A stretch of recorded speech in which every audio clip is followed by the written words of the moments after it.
It is the glory of God to conceal a matter. To search it out is the glory of kings. This is the Message to Kings podcast.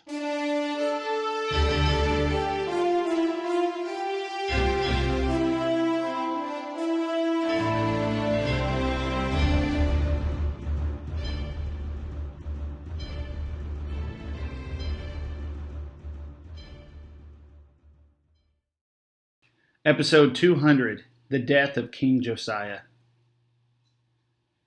The Assyrian Empire was crushed at Ashur and Nineveh, but remnants of the civilization fled west and set up a new capital at Haran, rallying under their new king, Ashur-uballit. Ashur-uballit continues to send forth for help from Egypt. Pharaoh Psammetichus has died in Egypt, but his son has that desire for war that young kings seem to have.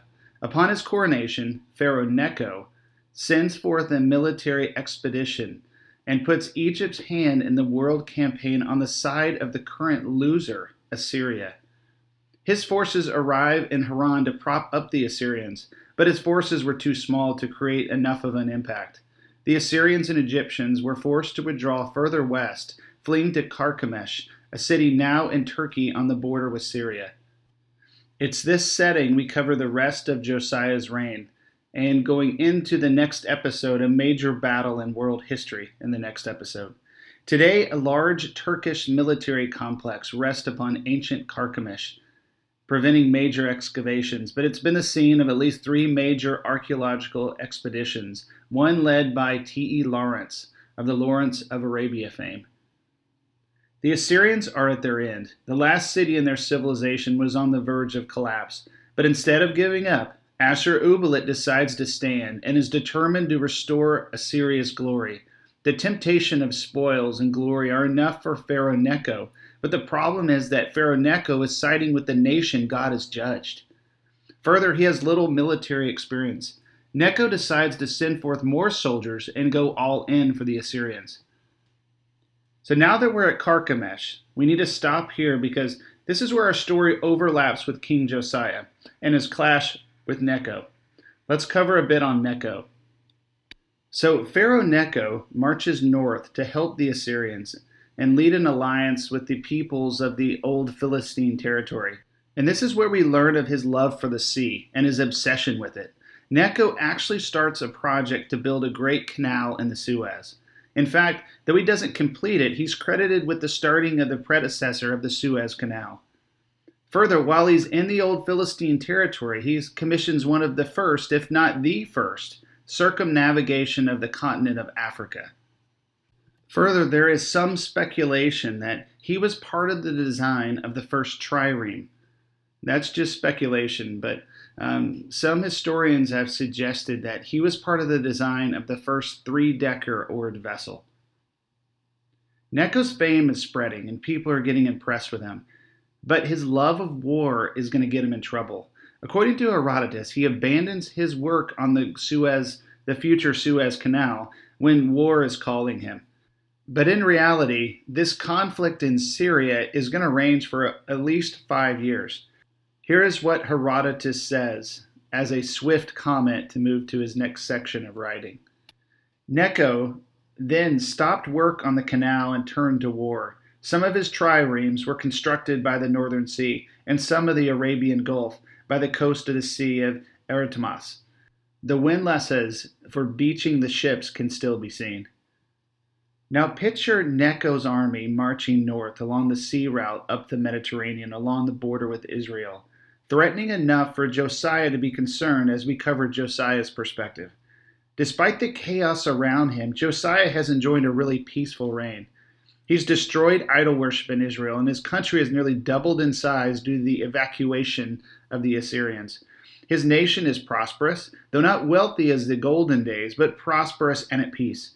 It appears Josiah has wisely stayed out of alliances and the wars of the nations. He is a godly man, and he walks in humility. He is nationalistic and has a nation to protect and defend, a nation that has just been reborn. So when Egypt marches an army adjacent to his border, he has grave concerns of invasion and he mobilizes his army. Necho's march is swift and urgent because his military state is dire. Carchemish is threatened, and he could take the long route up and over Megiddo and Galilee, up through the region of Tyre and around, but it'd take a lot longer. Necho's stress is high and is extremely concerned his alliance with Assyria is completely at stake because of the threat of the Babylonians pushing west. He needs to march through Israel's territory to get there faster.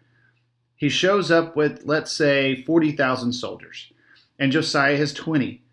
Few of these soldiers have had any battlefield experience. Necho was pressed to relieve his ally and military state. Josiah shows up at the borders of his country concerned about invasion. Though it was clear the Egyptians were not bent on invading Israel because Jerusalem would have been their true target, but Josiah was obstinate. No army should pass into his territory.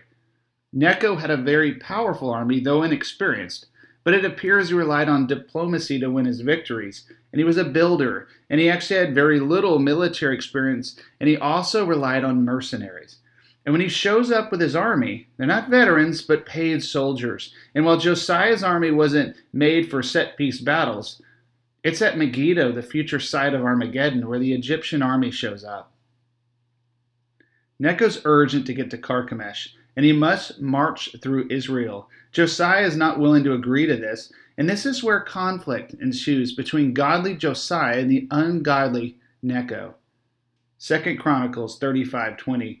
After all this, when Josiah had prepared the temple, Necho, king of Egypt, came up to fight against Carchemish by the Euphrates, and Josiah went out against him.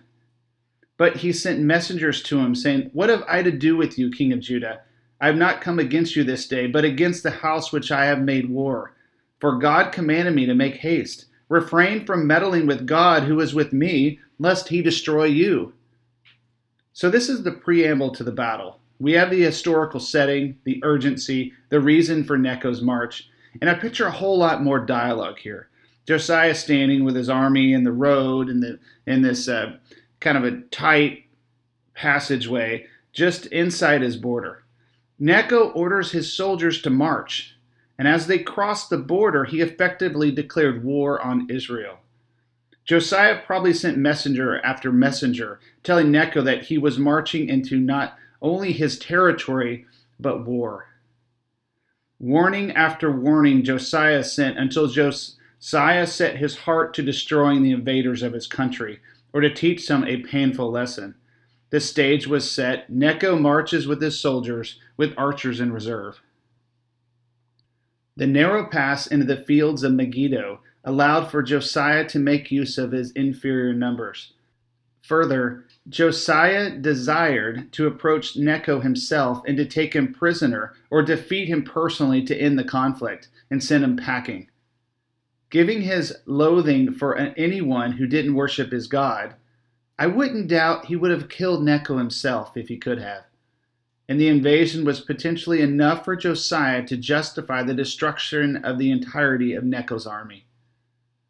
I mean, it's that hot-blooded, you get Josiah fired up, and he's on. And there's no talking him down. Almost wanting to attack Necho himself like a secret commando, Josiah dresses like a common soldier, which never seems to go well in Israel's history, and charges. 2 Chronicles 35:23. Nevertheless, Josiah would not turn his face from him, but disguising himself so that he must fight with him, and did not heed the words of Necho from the mouth of God. So he came to fight in the valley of Megiddo. So, I mean, the fact that it says that Necho spoke the words of God is kind of mind-boggling. That's that whole thing where God can speak through anybody. But it was also Rabshakeh who said, God told me to invade Israel. I don't trust Rabshakeh. It never says in the Bible that God spoke through Rabshakeh. It says that Rabshakeh, this is when they invaded in the time of Hezekiah, that Rabshakeh said that God told me to invade. But it never says that God spoke through Rabshakeh. In this case, it actually says that Necho says that God told me to get here quickly. And you're not my enemy. but I was to march, and God told me to come here. Now, and he says, don't attack me. And further, right here, it says, Josiah did not heed the words of Necho from the mouth of God. So it says it.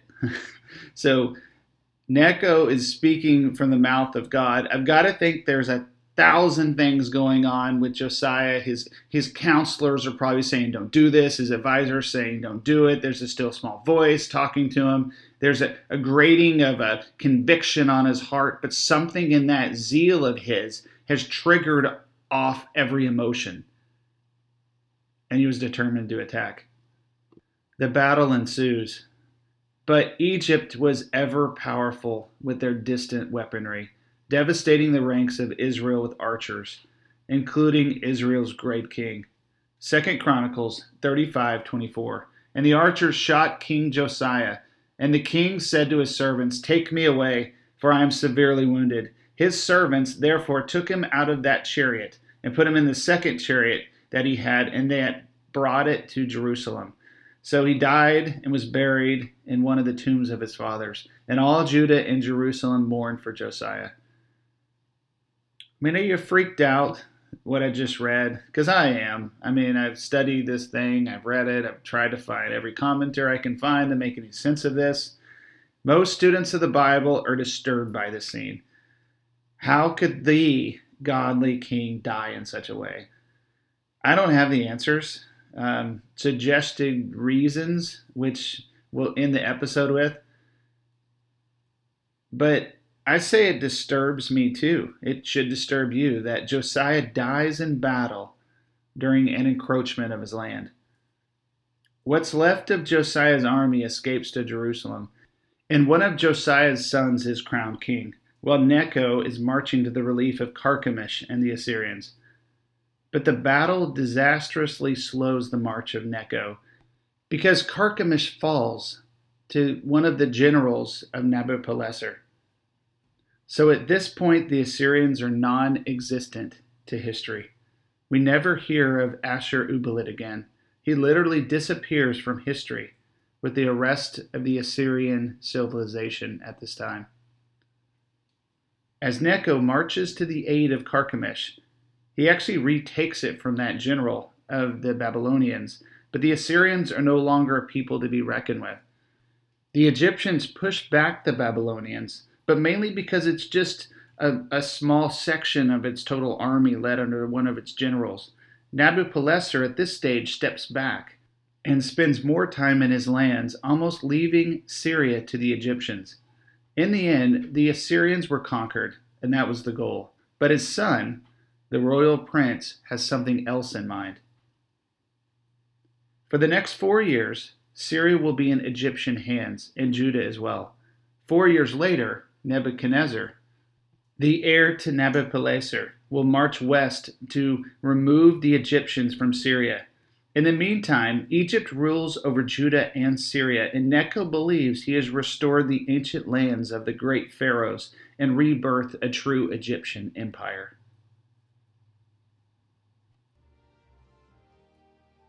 Let's conclude this episode by attempting to make sense of the death of Josiah. When bad things happen to good people, we as humans absolutely struggle to understand the why question. Some books and movies have tried to grapple with this question, and the best answer is the heavenly one. We don't have all the answers, but there's a bigger story above it all that we will know one day. The Shack was one of those movies. It took the premature death of a child for a father to come to the Lord. Another recent was the movie Greater. The premature death of one of the greatest college football walk-ons in history could only be understood when we look at the impact of his life and the legacy that he left, much less the people touched by the movie about his own life. The message in this movie at the end was, we trust, no matter the situation. The events after Josiah's death will be tragic and lead to the end of the nation of Israel in this era of history. But why did he die? King David made a lot of mistakes. Why did he not die? He could have lost his army in the spring when the kings go to war while he was in sin, but he didn't. There are so many other examples of when he could have died. Let's cover what Josiah did wrong. Number one, he didn't pray. That's almost too simple. But King David wrote a psalm about every major moment of his life, and we have a record of him praying and singing and crying out to God. We have no record of Josiah praying at all. He does read, I think he does a formal prayer when he consecrates the temple. But let's just say we don't have personal prayers of his. Specifically, we don't have a prayer before this battle. There's no psalm or proverb or anything of the sort written by King Josiah. We do know he read the book of the covenant to everyone. And this is important. Now I'm going to go down the road of speculation here. Could it be he was the best you could get in the Old Testament? His zeal was unbelievable. But could he be one of those with no personality, little words, Josiah, but big actions? Very faithful to the book and the word, but he was lacking in that new covenant relationship that David understood. Perfect in decisions, but hopeless in relationship. Was he one of those guys who couldn't hold a conversation over coffee? We have record of Manasseh actually praying. Hezekiah prayed. Solomon prayed. Why don't we have anything from Josiah? Do we have a man of zeal with no personality or communication skills? A lack of history of intimacy with God? What about a man of the book that he was, but not a man of the Spirit? My worshipers will worship me in spirit and truth. A man of truth without the Spirit? This is just speculation because there's no record of him praying, especially prior to the battle with Necho, which led to the end of his life. And these are all just me trying to make sense, and I'm just almost being a little transparent here. I'm trying to make sense of, on surface value, it doesn't make sense. That why would there not be grace for Josiah here? That he would just maybe get wounded and make it out alive and then come back another day. So this is me trying to make sense of it. But in the middle of that, me trying to make sense of it, when things don't make sense in the Bible, the more we chew on it, the more we pray about it, the more we ask God about it, I feel like he teaches us something. So I'm just sharing my personal experience of, because it took me about a month of chewing on and asking God over and over, why did he die? How did he die? What went on? So I'm just sharing my thoughts. So along these lines, we must always pray prior to any physical or spiritual battle. It's required. I asked a Christian friend of mine to tell me something about spiritual warfare that he's learned in his role since he's dealing with life and death situations, sometimes daily, because he works in the police force. He had a lot of wisdom to share, but one thing struck me. He said, always go into engagements prayed up, covered and blessed by God. And this is what Josiah did not do. He was not covered in prayer. He assumed he was covered prior to battle. He assumed this encroachment on his territory was his legal right to attack. The right thing to do would have been to allow the Egyptians to pass. The Egyptians' army's fate was sealed. No Egyptian army could have sustained in over 1,000 miles from its homeland and continued to wage a battle against the Babylonians. It's just almost common sense there. And also they're siding with the nation that's being judged. It's too far from its logistics center and further too close to an enemy fighting to drive off its hated enemies, the Assyrians. Also, the Egyptians were doomed if they fought with Assyria, which is what they did. Josiah didn't need to fight this battle. Always zealous, Josiah should have showed greater strength by being meek and humble and not fighting a superior force without God's approval. There is something else here. The death of Josiah mirrors another king's death. It's Ahab. Ahab went into battle disguised as a common soldier, and he was shot with an arrow. Yet Ahab was as wicked a king there ever was. Ahab went into battle with Jehoshaphat, a king from the north and from the south. Ahab and Jehoshaphat inquired of God before the battle, and one of the prophets said there was a lying spirit speaking to the kings, telling them to go to war. In the end, they went to war, and Ahab, disguised as a commoner, was shot by an arrow. In the account of Josiah, he dressed as a commoner and was shot by an arrow. The Hebrew words are about the same. There's a clear parallel. And with this reference, we can clearly see Josiah was probably convinced by the liar of liars, the father of lies, the devil, to go into battle. Somewhere, most likely through intense spiritual warfare, we can see the devil convinced Josiah through lies and pressure, aggressive nationalistic tendencies, a tinge of superiority, pride, arrogance, and maybe even a little racism. And let's throw in this excessive zeal that shut down his spiritual hearing, and it led him to go to war. All of these heartstrings and strongholds pulled at his heart to go to battle. And when he did, he died just like Ahab. I like to go further and try to learn as much as possible from these challenging stories, where people do great and where people really slip up, what they prayed and believed and thought, what their theology was, and how God answered their prayers, or they didn't get answers in this case because they didn't pray. We have limited information in the Bible on the death of Josiah, but this is a clue because it's a tie into another scene. Historically, we can understand that there was an invasion of his land. The fact that he marched into battle in disguise is another clue. How about this lack of inquiry of God prior to the battle? Most commentaries point to zeal gone bad, a zeal without wisdom. In the raw sense of the word, Josiah went into battle of his choosing, not God's choosing, without his armor, putting down his crown for his own will, dressed as a commoner, without prayer covering, without God's protection. It's such a warning to us. No matter if we are walking in grace and in the love of our Lord, we know him and walk with him, we should never ever fight the battles the Lord is not fighting. To rush into harm's way is truly into harm's way, but without God's protection. If God has called us into the fire, then we're going straight into fire. But if conflict is before us, but the Lord is not in it, stay your sword and do not fight the battle the Lord is not fighting, and do not go into battle without your armor.